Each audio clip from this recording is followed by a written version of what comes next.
Hello and welcome to our roundtable. The energy workforce is changing. How can operators adapt? My name is Sachin Agrawal, and I have the great fortune of working for a company whose mission it is to fundamentally improve the process of scheduling shift workers in complex 24/7 industries. We understand that the critical role work schedules play in business operations as well as the lives of employees. And one of the best ways to learn new strategies for solving challenges is to build community and share insights. And to that end, we've invited a panel of experts within the energy sector to discuss trends and challenges in employee scheduling today. I'll let the panelists introduce themselves, and I'll hand it over to James first. Hey, good morning, Sachin. Thank you for having me. My name's James Preston. I work for Shell. I've been with Shell for 24 years, been in the industry for about 27 years. I'm a labor relations specialist for Shell, managing our labor relations sites on the Gulf Coast in Louisiana, as well as our pipeline assets in the Gulf of Mexico. Been involved with the management and scheduling of our hourly employees and shift workers, and working with you and your company since 2012. And Libby next. Good morning, everyone. I am Libby Andrews-Simmons. I'm the HR manager for our INEOS Chocolate Bayou facility. INEOS is a global petrochemical company. I have been at our Chocolate Bayou location for 16 years, with the company 22 years, and a little bit longer in the human resources field. At our Chocolate Bayou facility, we have about 600 employees. We're located southeast of the Houston area, and I'm looking forward to our discussion today. And Justin. Hey, Sachin. I'm Justin Pittman. So I'm with Invista out of Orange, Texas. Invista is a part of the greater Coke facility, or the Coke Industries team. I am the operations transformation manager for Orange, also in other industries known as production manager. I've been in operations for the duration of my career, the 10 years that I've been there. Played a major role in helping the shifts schedule overtime. A couple years ago, we came in contact with Shiftboard, I guess about a year and a half ago, to really try to change the landscape of how we're the stone age of operation scheduling. So we've been at it for about a year and a half now, and really working with you guys. So looking forward to the discussion today.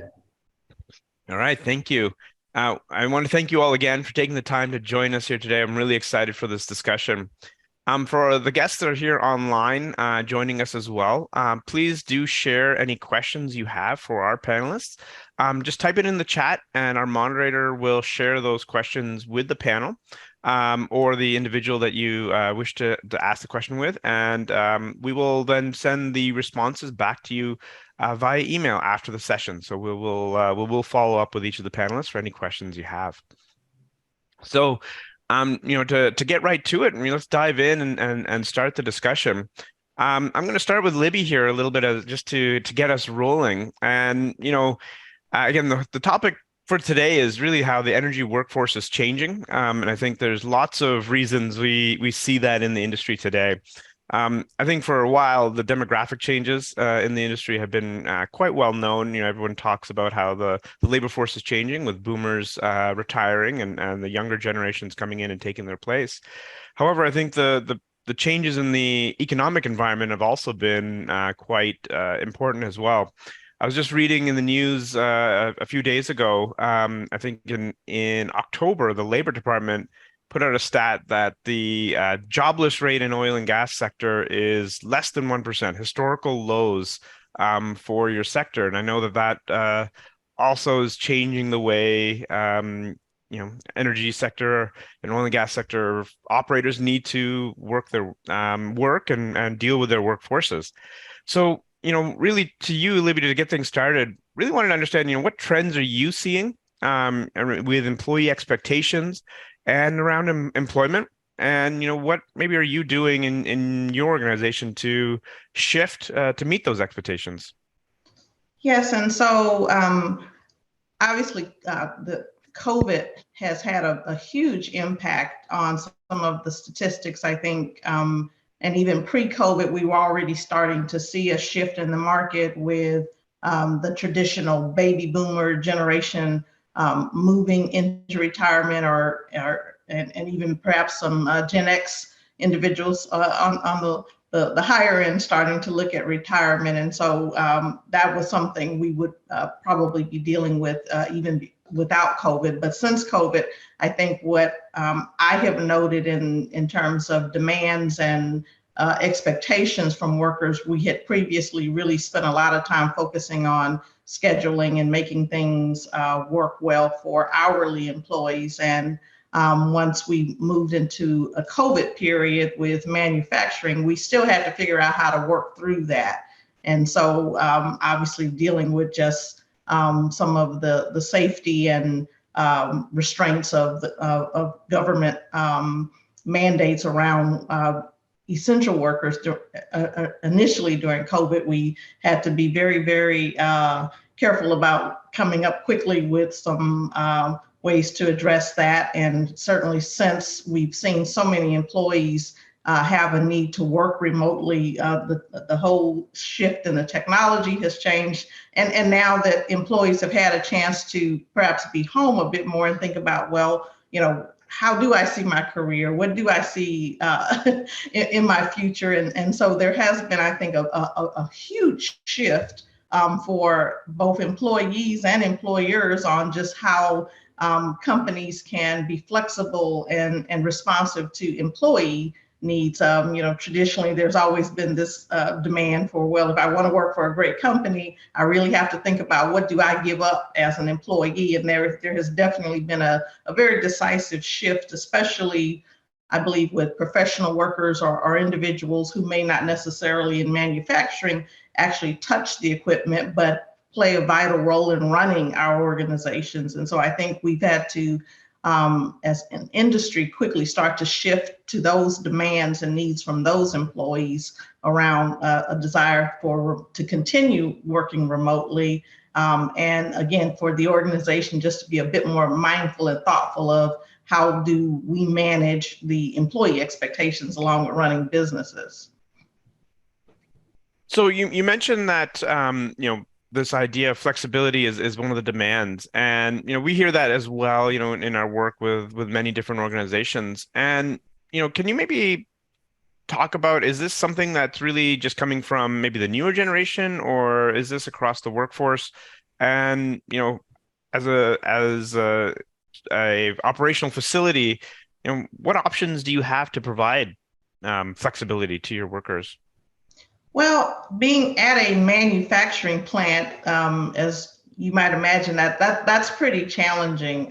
Even during the onset of COVID, we were still in the middle or about to begin a major maintenance turnaround, and so we were still having a need to try to figure out how to keep people safe and keep our work going as well. But again, coming through COVID in the last year or so, we have had a lot of requests and interest in, I was able to work from home for for several months at a time. Why can't I continue to do that? And so we have had quite a bit of conversation around, how do we incorporate some of that interest and demand and also make it work in a way that's equitable, productive, and that we don't lose any reliability or productivity. And so I think for us, the first thing is to make sure we're hearing employees around, hey, I've raised the concern. Because I think for most employees, that's the first thing they want, is to know that they've been heard. And if we are able to do anything to be more flexible or not able to do it, I think, again, it's all about the communication and having that dialogue around, in some areas we may be able to look at something. Certainly the closer you are to a process area or actually running equipment, obviously the more difficult that would be. But I think most importantly, we need to be open to hearing those concerns, and as we come up with strategies, making sure that we're looking at the pros, the cons, the trade-offs, how that impacts the business when people aren't available or are actually on site. Obviously, trying to leverage technology, just like we're doing with this meeting. We have to be mindful of what else can we do. So for me, it's really no longer just a proposition of, well, you work in manufacturing, so there aren't any options. I think we've proven that we can run our businesses and do it well. But again, I think for the long term, we have to think about, are we making good decisions? And certainly we don't want to over compensate and have a situation where you end up having to retract. And I think we've seen that a bit already in industry, where companies have said, oh no, you work from home as long as you want. And then, a few months later, they're changing their view on that. And so that can be problematic as well. But I think, again, for us, the most important strategy is to have the open communication and again, to be open about, well, how could we possibly make it work? I think that's really fascinating about, thinking about technology and how that plays to the different type of workers you have in your facility. The folks that are closer to the machinery, obviously you're limited in some of the flexibility, and those trade-offs I think are probably pretty critical for you as you think about how you deploy these workers. As if you are limited with some of these individuals, what other discussions are you then having with these workers to make them think differently, maybe about their role, think bigger about what they need from their job? Well, and some of it may be development, some of it may be restructuring assignments, maybe being a bit more flexible about timing on some projects. And we found even the conversation has moved into other types of flexibility, not just around necessarily the job, around enhancement of parental leave, enhancement of other types of leave, in terms of, just when employees need to be out, what are we doing to try to make that as accessible for them? We've even looked at some changes in moving from funeral leave to bereavement leave. In this time of COVID, the whole funeral leave concept has changed quite a bit. And so again, it's really about the flexibility and being responsive and continuing to have dialogue with employees at all levels and demographics in the company around what their needs are. That's excellent. Really, I think, what I'm hearing is a lot of the one size fits all. There is no one size fits all, I guess, answer. It really has to be personalized to each employee almost. Maybe open the floor up to James and Justin. Do you guys have any other perspectives here? What other changes and expectations have you seen in your organizations?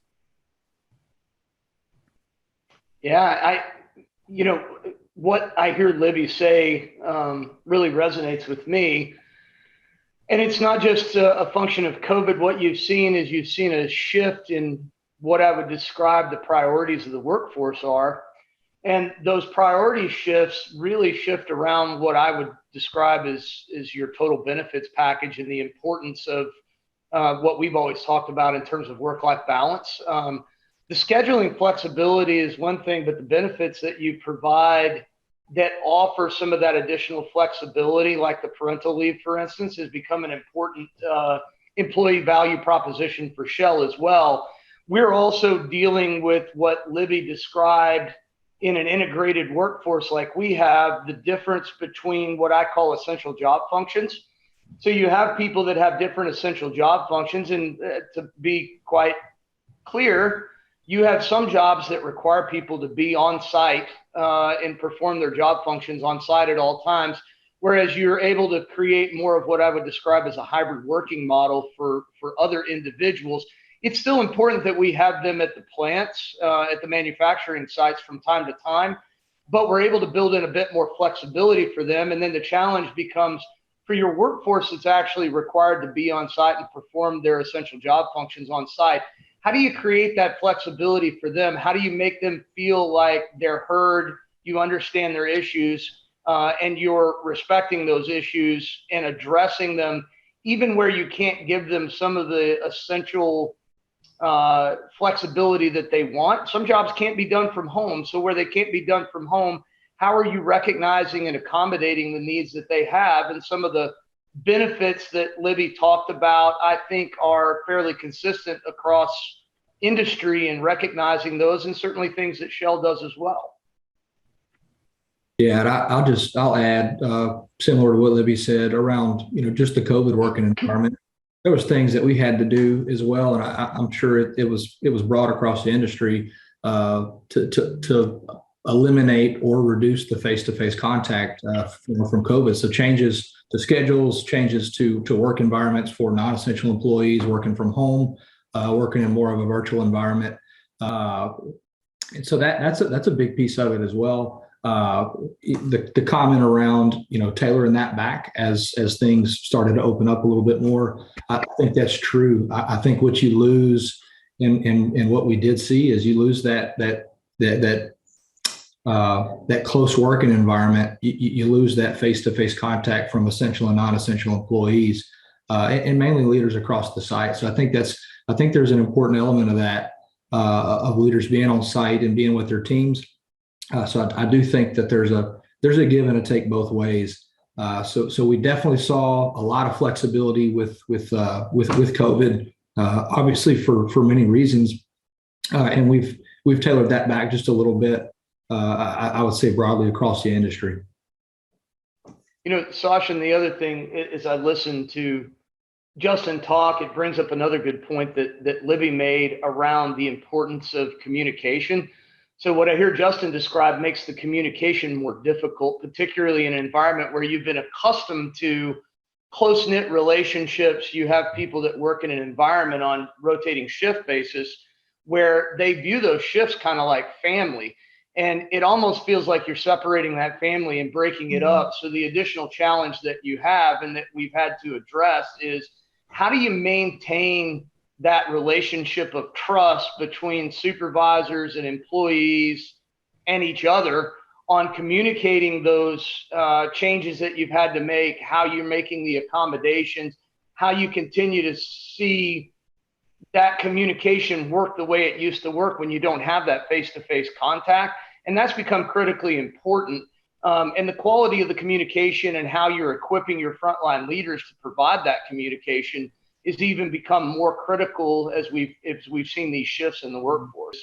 So when you say you're providing tools to that frontline workforce, maybe you can give me some examples of things that have been critical for your organization.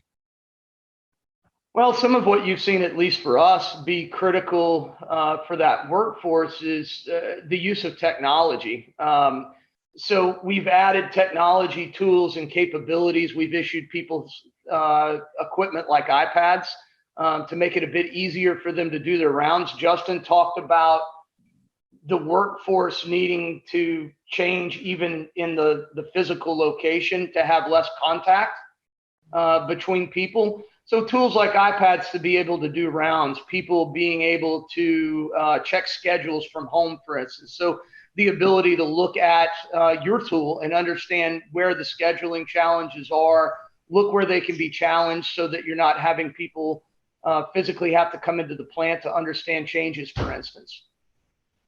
That's fantastic.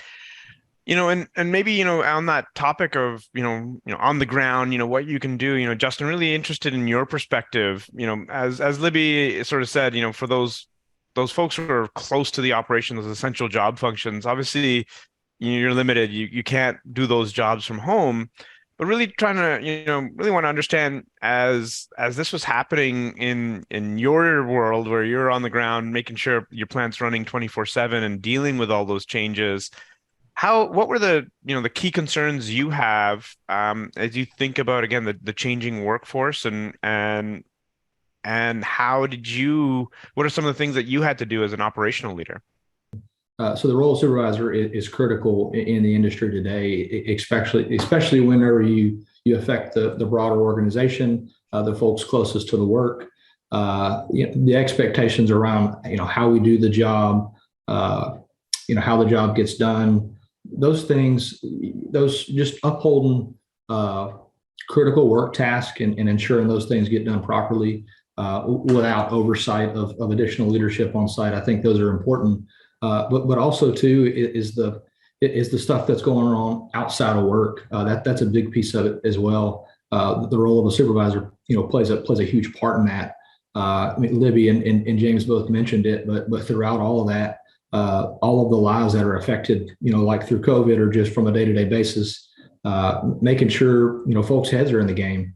And to me, the role of a supervisor isn't just to build a really good, it is to build a really good relationship with that person, but it's also to help that individual with their career. So I think that's important as well. And it's going to be critical going forward as well. First, just to kind of explore that, you mentioned that, they have to have their head in the game.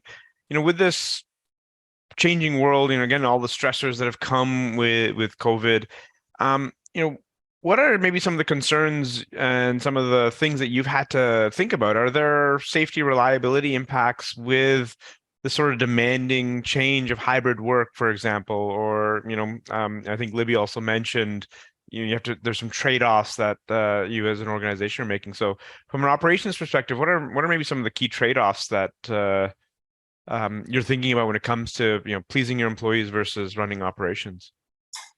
I think I wouldn't say, I definitely wouldn't say seeing any reliability or any impacts there. I would just say the way you govern those interactions or those tasks or whatever you want to call it, the way that those governance processes take place are going to be key in making sure that through that and through going forward, having a robust governance process and ensuring you've got good oversight. And then the second point you mentioned was really, having supervisors really think about each employee's career. And, I think that's a really interesting question to dive into, because one of the other areas that we hear a lot about, especially when, the jobless rate is so low, historic lows. So what I hear is that, there's lots of open positions. I think retention is likely a key concern. And so, how, in your view, from an operational perspective, does career development and taking care of an employee tie back to, some of the retention concerns you have? The role of the supervisor, it being very critical, helping that individual with their career path. I mean, I would say from a lot of folks today new to the industry, whether they come in to work the front line or whatever it is, most of those folks don't want to stay at close to the work or at the front line throughout their career. And I think that's what has a lot of folks either looking at alternative paths or looking further down their career, asking themselves, is that where they want to be in 15 to 20 years? So having that supervisor work with them on their career path, I think, is going to be crucial.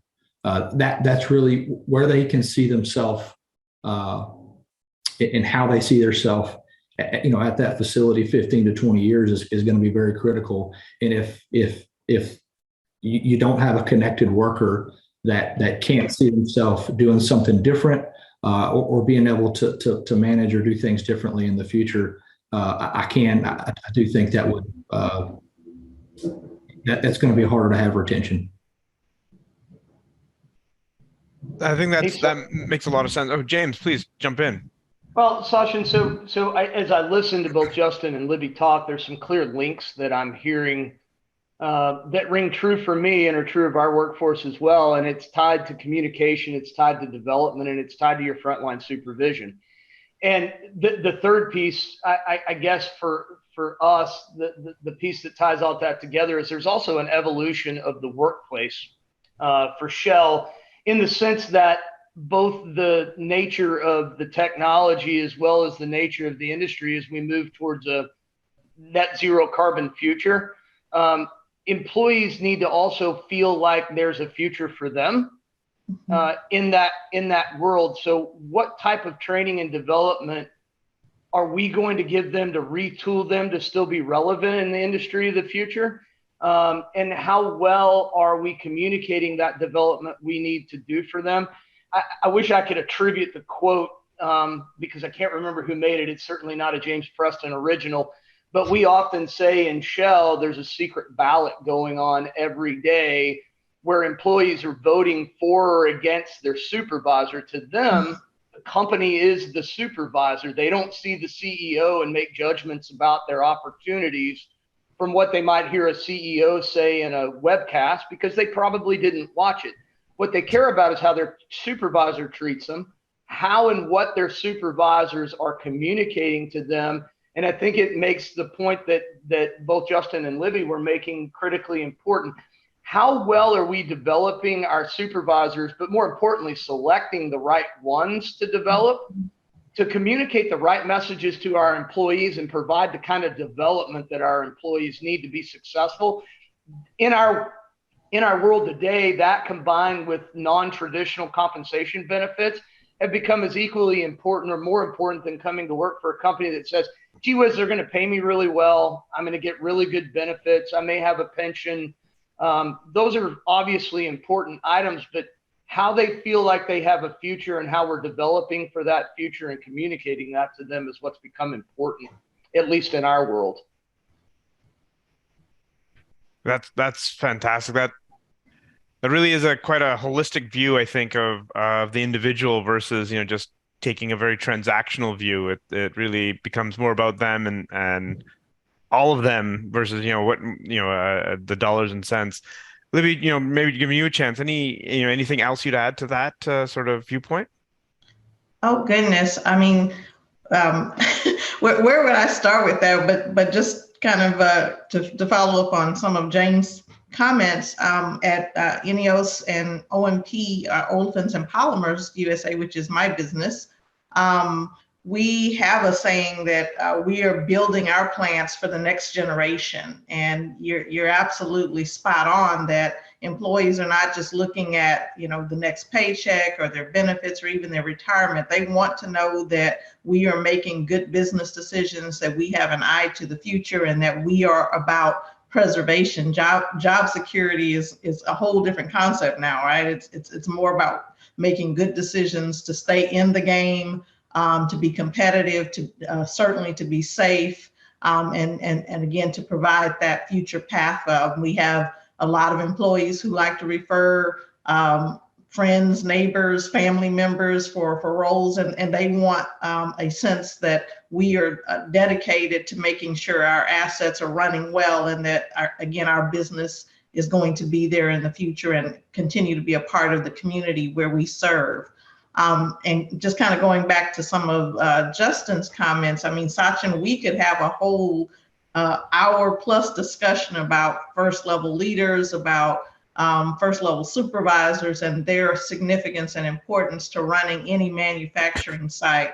Just to give you a quick statistic, everyone I know knows this: when employees leave an organization, the number one reason employees resign, is because of their relationship with their immediate supervisor. Not, as James said, because they don't like the CEO, they leave because they don't like their boss.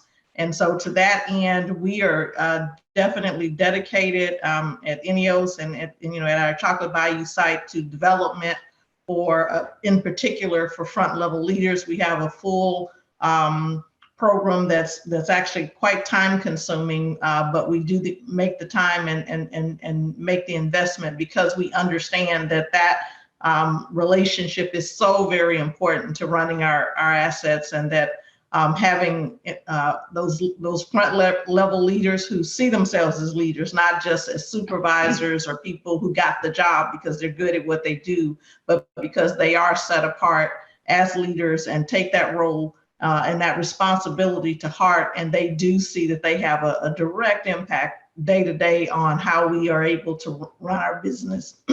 Excuse me, and actually they have a huge impact on retention, on safety, on productivity, all of that. And so, any organization that expects to prosper had better be focused on front level leaders and again how those individuals are placed and in the running of our day-to-day operations. Yeah, Sachin, and I'll just add, I guess, last note on retention is just transparency of the business or the state of the business for for whatever organization it is, and how you communicate that is also key. I think obviously with the zero carbon emissions, just we're headed in the U.S. and really globally.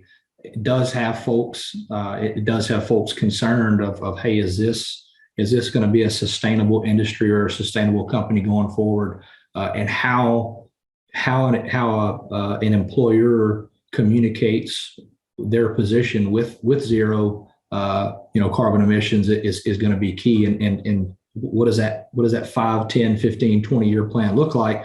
And that individual, most individuals, when you get 15 to 20 years at a particular company, most folks aren't looking to go somewhere else immediately, just to make a change like you would see with the younger generation. That would be maybe easier, a little more susceptible to making a quicker change. Most folks, when they get comfortable and they get solidified somewhere, they do they do want to stay and do want to make a career out of it. So really building that long-term relationship, thinking not just today or tomorrow, but well into the future is key to keeping that retention. If you think about the employee for 15 years, they'll see themselves there for 15 years. Yes, sir. That makes a lot of sense. So, you mentioned that there is a change obviously in the industry as well, and many businesses are changing and talking about what that longer term future is. What have you mentioned communicating that in a positive way? What have you guys had to do to sort of communicate that future vision, and how do you do that effectively? I mean, I would say number one, like I mentioned a minute ago, is just communicate the strategies that the employer, I mean, us in Vista, that we're taking, our stance that we will take on that, and things that we're where we're headed and what we're trying to do, and then just continuing to reiterate that and communicate that as a business, and where we're headed as a company. All right. Anything else that anybody else wants to add to that? Sachin, the only thing that I'll add is that, and I think Justin made this point very clearly early, you have to be explicit in your communication. So your communication starts top down. What's our strategy? What are we doing? And Shell has been very explicit in its deliberate intent to transition to an energy company, and what our plans around that transition are. And then the second piece of it becomes a clear and simple communication to employees on the front line of what's in it for me.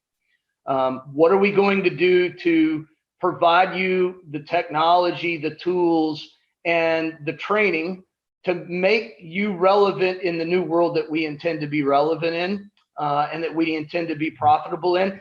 They need to understand that. They need to understand what it means for them and how it benefits them. And you have to develop those messages and give those messages very explicitly to the front line through your frontline leaders. And that's a challenge, but it's also what's critically important in our minds to making sure that the employees understand their place and their importance in that journey.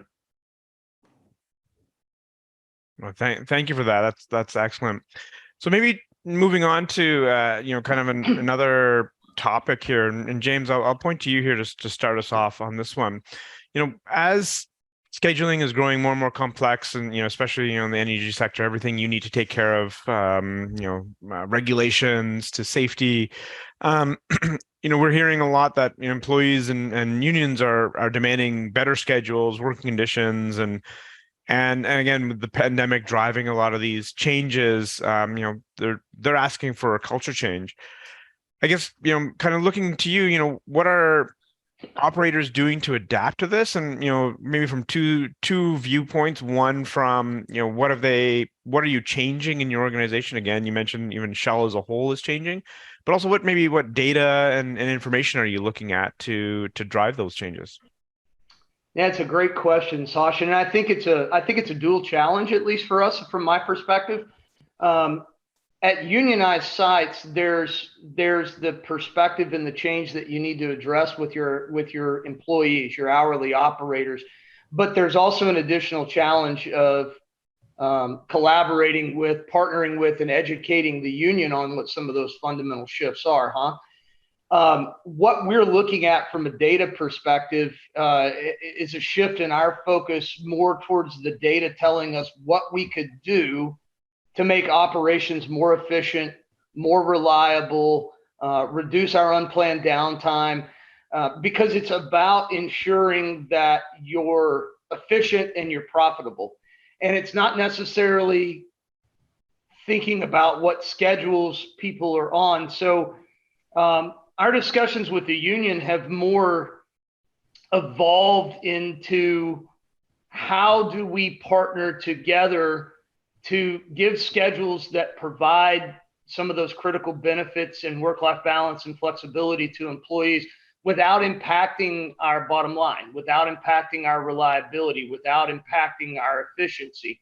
And I'm not opposed to having alternative schedules that give people more flexibility if there's a way to do that where the employee feels valued, the employee has something that they want, which is more work-life balance, and therefore the quality of the work that you get when they're at the work site improves. And what we've seen in the workforce itself, and not just in the new generation, is a shift around what their priorities and their importance, the importance they place on those priorities are. So the world that we've traditionally lived in focused on providing opportunities for large amounts of overtime. And it's not to suggest that you don't have the overtime hogs still, but more of the workforce has become focused on less overtime. What I've seen is the change curve for the union lag behind the change curve for the new employees that we're hiring. And so we've had to partner with them to adjust that. Now, I will say that I'm blessed in all the facilities that I support with what I would describe as both progressive and quality union leaders that are focused on some of the things that we're focused on. And they haven't lost sight of the fact that those are our employees and they're our employees as well. And what benefits the other employees benefits them. But there has to be a shift in how we work with the union and how we work with our employees, because there are things that we have to bargain with the union. There are things that we have to agree. Schedules are one of them. And striking that balance and getting that shift in their mindset has become important, and primarily getting them comfortable around some of the technology and tools that we want to use to eliminate what I would call low value tasks and get operators using technology to focus on the things that we find most valuable. And I'm sure Justin could speak quite a bit to this. The quality and the efficiency of operations becomes critically important in the use of technology, and making that happen to eliminate low value tasks is very important. And that's our challenge in working with the union, because our workforce is going to evolve, and the way that they're going to work and what they're going to do in that workplace is going to evolve rapidly with technology. Yeah, I'm really fascinated about that aspect of how technology is changing the workforce. Maybe James, you can kind of walk through like what is changing with technology, and what impact is that having on the types of jobs that frontline workers are doing? Yeah, it's a great question. And the first priority that we've got in using that technology to change really has to do with safety, right? So we're looking hard at ways to use technology to take operators out of harm's way and to save time and have them do more valuable tasks in areas that are less risky for them. So using technology with sensors on equipment, using drones, if I can eliminate the amount of time it takes for an operator to do their typical start of shift sensory rounds, for instance, I've got a field operator who spends 4 hours out in the field making their rounds, making logs. If I can have that time reduced from 4 hours to 2 hours because we're utilizing technology for it, I'm improving the safety of that operator, because I'm not having them climb stairs up a cooling tower. I'm not having them go into areas to take sensory rounds where I have furnaces that run at 700 degrees. If I'm having to do that in the comfort of the control room on an iPad, while they're controlling a drone and taking the readings off of a drone or taking the readings off a sensor on a furnace, I'm improving the amount of time that I need for them to spend on tasks that could be spent on more valuable tasks. And I'm also taking them out of harm's way. And so those are good examples of where we use technology to do that, particularly on the maintenance side. That gives me more flexibility around scheduling that perhaps could provide them more work-life balance. That's fantastic. So I guess as all this technology comes in and changes the nature of work, again, we've talked about communicating this with employees, but also, James, you mentioned, there's a union in some of your facilities. What does that conversation look like, and how do you paint that picture not only just to the individual but to the union? Yeah, I had an interesting comment that I got from what I would describe as a high quality and very insightful union leader that said, I don't want to be the strongest unemployed union that there is. And what he meant by that was we've got philosophical beliefs that we have to protect. And I don't want to give the impression that we agree with the union all the time, because we certainly don't. And more often they don't agree with us. But the importance is understanding that it can be a mutually beneficial relationship. They can only represent employees to the extent that those employees have jobs. So their focus and our focus has been on helping them understand the changes we're making to the business and how that benefits the workers, so that they're working with us on making those changes and understanding the shifts and the trainings that we want to do with the employees, to keep them relevant and to keep the employees employed long term. And that's the approach that we're taking with the union. Now, the pace of change moves slower than I would like, and that's to be expected. But getting the union to focus on what I would describe as non-traditional terms and conditions of employment, versus their more traditional focus around seniority, around pay, around overtime, and focusing on what's become more important to the employees and what will be important in ensuring those employees remain relevant. That's training, that's technology, that's differences in benefits and flexible work schedules, and focusing on high value tasks. Getting their minds around that and giving a little bit more flexibility in the splits between what you would call traditional seniority lines. So I fit in this little box. I do X, Y, and Z, and I don't step out of that box because Sachin's over here doing those other tasks. It's integrating those tasks a bit more and doing them in a different way. And we're still working with the union on understanding and making some of those adjustments. I'll open it up to the panelists and see if there's any other thoughts here. So, Sachin, if I may, I just wanted to add a few observations. Where I am at Olefins and Polymers at our Chocolate Bayou facility, we are not represented, so we're union free. And so we're always looking at opportunities to make sure we're able to hear very well directly from hourly employees in terms of what their concerns are, and we believe we're best equipped to address those concerns as management.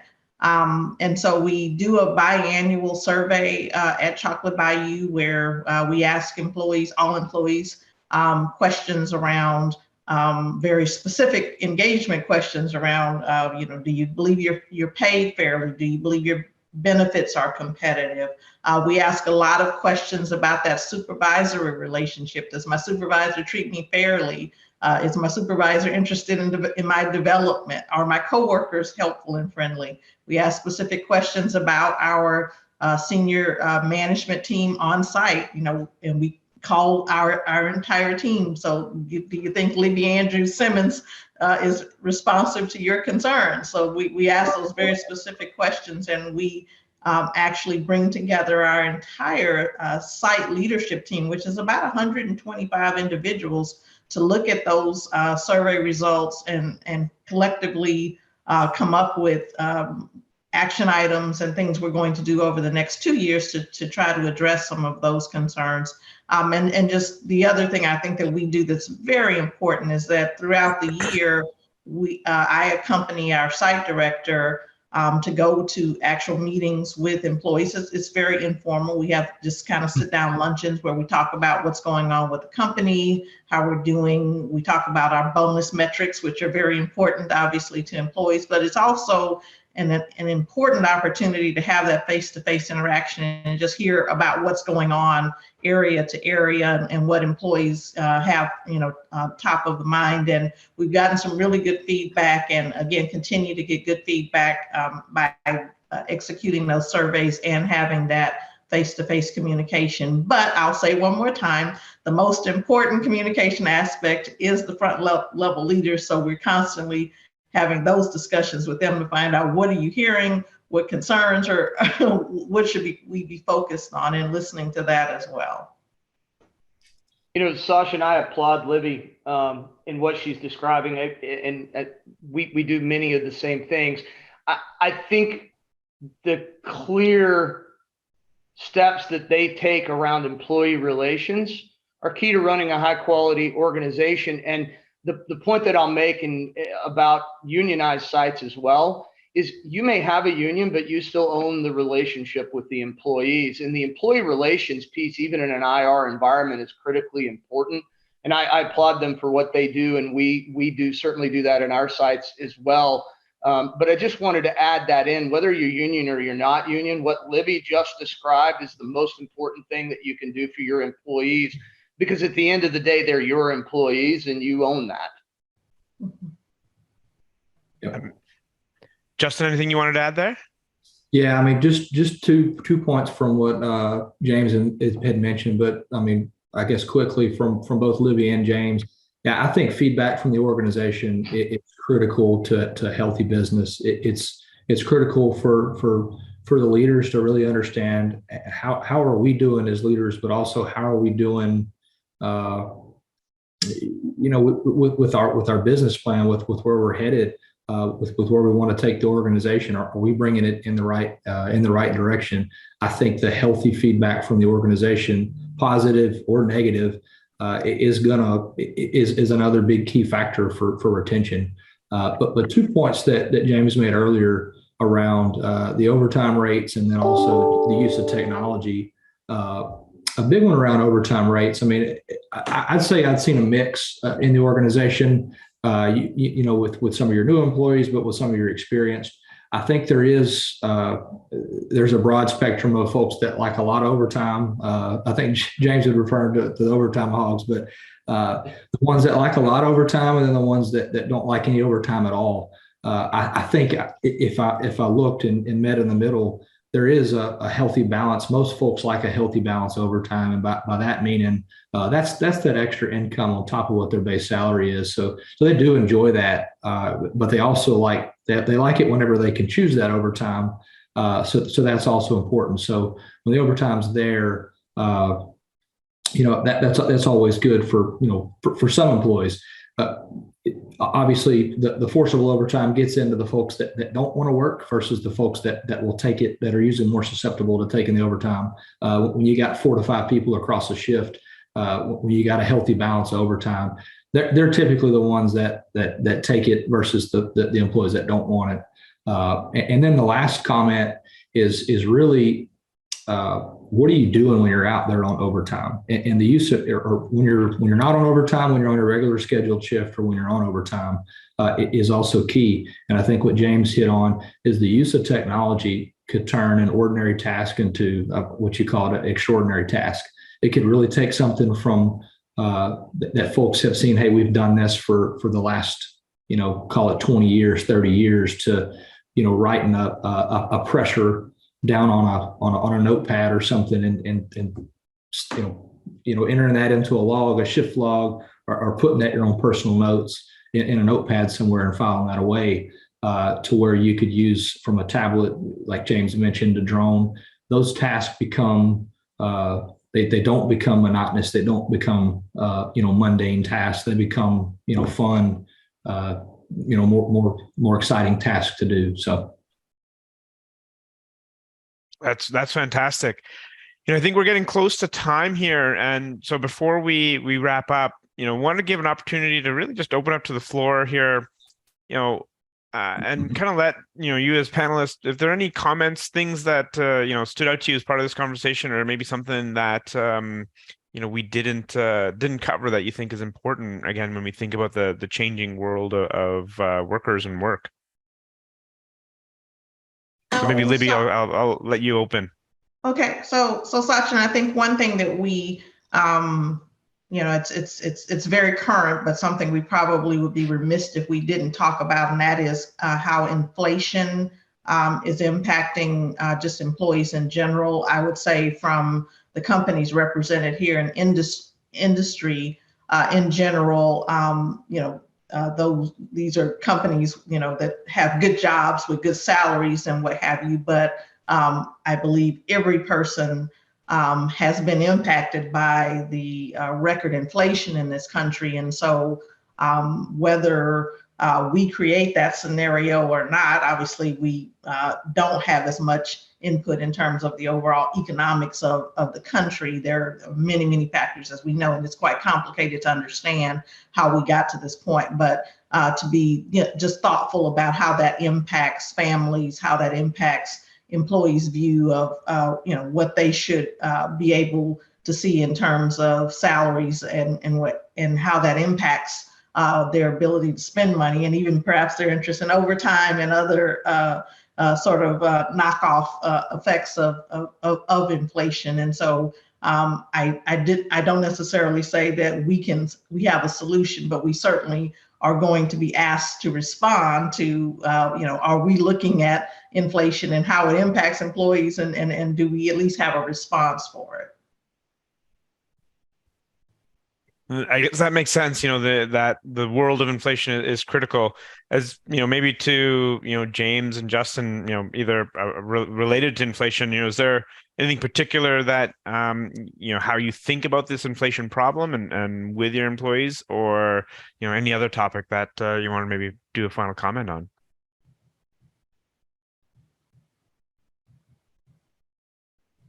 James, maybe I'll go throw it over to you.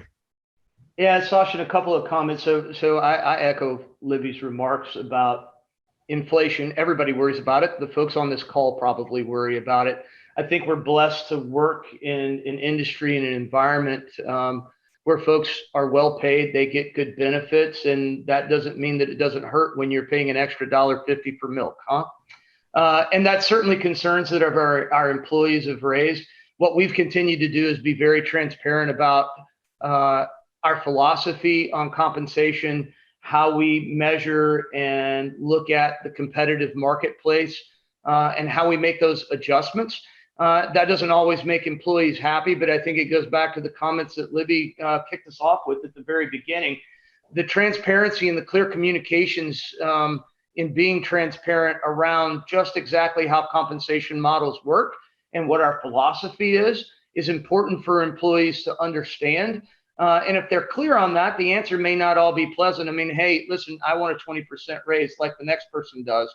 But if they understand how it works and how we measure it and how we put those in place, it makes it much easier to manage. I think the other thing that I'll add to the conversation that's been critically important for Shell as we've worked through the pandemic is also recognizing some key cultural, social shifts with social justice movements, and other changes in our social and cultural environment. Our what we call equity, inclusion, and diversity plans and progress has become critically important to us. And I think it goes back to what you said, Sachin, in the conversation with Libby around what's important to each person is important to us. And you need to have an understanding and a plan around what that equity and that inclusion really looks like. And inclusion is understanding what's important to individuals as well as to groups of employees that you have, and recognizing really that the most value you can get out of a company from a business perspective is where everyone's opinions are heard and respected and acted upon. And you're providing an environment where anybody can feel comfortable in that. And we're really focused on understanding and providing benefits and networks to ensure that we've got that equity and inclusion embedded as part of our company values, And that's a real focus for us. And I think that's important to employees, whether they're operational employees or they're corporate employees or working in a technical function. Fantastic. And then, Justin, I'll hand it over to you to maybe to close us out here as we're coming up on time. But yeah, final comments from you. Yeah, just final comment, just from picking up from what everybody said. I think retention is going to be key. It's going to be more and more difficult in the coming years.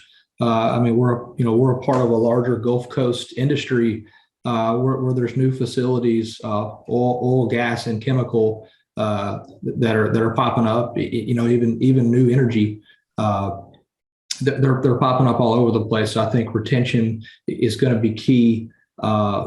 Really solidifying good, sound leaders that really connect to their employees. I think that's going to be key for any industry, any facility moving forward. So. Yeah, fantastic. All right. Well, I know we are at time now, and wanted to firstly thank you all of our panelists here today for taking the time to talk to us and walk us through this insightful conversation. I certainly learned a lot about what you're going through on a day-to-day basis on the ground. For everybody who's joining us again online, if you had any question for our panelists, please do get those into the chat, and our moderators will facilitate getting those questions out to our panelists, and then we'll share those again out with the group.